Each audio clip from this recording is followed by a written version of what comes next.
এক ধনী লোক তার বাগান বাড়ির পুকুরের মধ্যে অনেকগুলো কুমির পুষত। একদিন সেই ধনী লোকটি তার সেই বাগান বাড়ির মধ্যে বিশাল একটি পার্টির আয়োজন করলো। অনেক লোকজন সেই ধনী লোকটির আমন্ত্রণে সেই বাগান বাড়ির পার্টিতে এসে জনমের মতো ভালো মন্দ খেলো। এরপর সেই ধনী লোকটি মাইক দিয়ে ঘোষণা করলো, আপনাদের মধ্য থেকে কেউ যদি আমার এই কুমির বোঝাই করা পুকুরটি পাড়ি দিয়ে সাঁতরে এই পাশ থেকে ওই পাশে যেতে পারে, তাকে আমি 10 কোটি টাকা দেব, না হয় তার সাথে আমার একমাত্র সুন্দরী কন্যাকে বিয়ে দেব।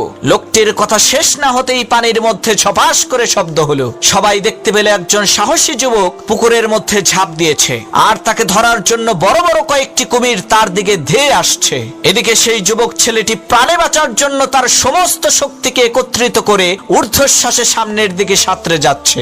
এক পর্যায়ে সেই ছেলেটি কোনো ক্রমে পুকুরটি পাড়ি দিয়ে পুকুরের ওই পারে যেয়ে উঠল। ছেলেটির এত বড় বিজয় দেখে সকলেই হাতে তালি দিল। আর সেই ধনী ব্যক্তি সেই ছেলেটিকে জিজ্ঞেস করলো, বাবা তুমি কি 10 কোটি টাকা নিবা নাকি আমার মেয়েকে বিয়ে করবা? তখন সেই ছেলেটি বলল, আমি আপনার টাকাও চাই